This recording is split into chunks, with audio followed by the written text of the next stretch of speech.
apakah semua pembengkakan yang di leher itu kanker? Nah, ini dia. Hai pejuang sehat.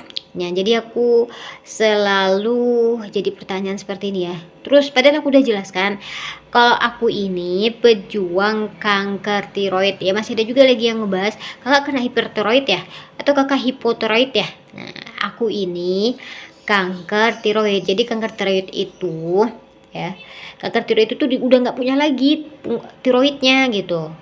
Organ dari tiroid itu udah nggak ada, udah diangkat ya, karena ada sel kanker di dalamnya.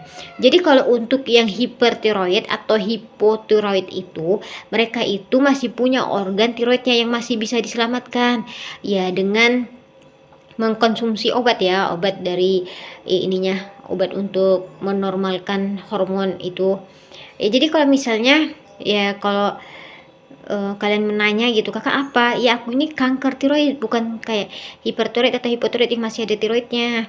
Jadi kalau misalnya kalian ini masih punya tiroid, ya udah usahakanlah untuk makan obat ya, cari aja lah gimana caranya bisa normal. Herbal boleh, dokter juga boleh, itu kan bagus ya, selama kalian punya tiroid selamatkanlah tiroid kalian gitu ya. Jangan sampai ya kayak aku gitu, tapi bukan menyalahkan tadi, enggak ya, tapi kalau misalnya masih ada tiroid ya, ini kan lah usahakanlah untuk sehat dan tetap ada, karena kenapa, nanti kalau udah nggak punya tiroid ini ya harus makan obat seumur hidup, terus banyak lagi efek sampingnya ya. Jadi caranya kan banyak.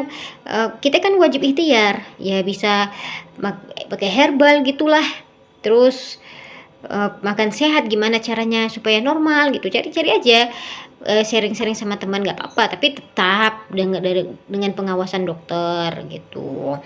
Terus ada juga lagi, kak, masih ada lagi pertanyaan, kak, aku masih ada lagi tiroidnya sebelah yang diangkat cuma satu.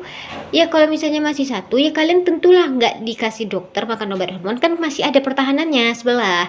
Jadi kalau misalnya kalian punya satu tiroid, ya udah kan nggak usah nanya-nanya lagi gitu. Misalnya aku kok nggak dikasih sama obat sama dokter ya dokter tuh kan lebih jelas dibandingkan kita, dokter kan lebih tahu kondisi pasiennya. Misalnya kalau pasien yang ini kan, ini tiroidnya masih ada, ya nggak bakal ini kok, bahkan untuk ke rumah sakit pun juga nggak, ya udah sampai itu aja, udah diangkat udah selesai gitu, nggak perlu dikasih obat hormon.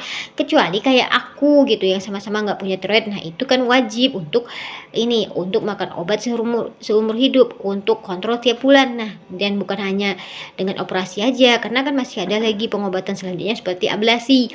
Nah, jadi ablasi itu pun juga lihat dulu gitu, bukan ada yang sekali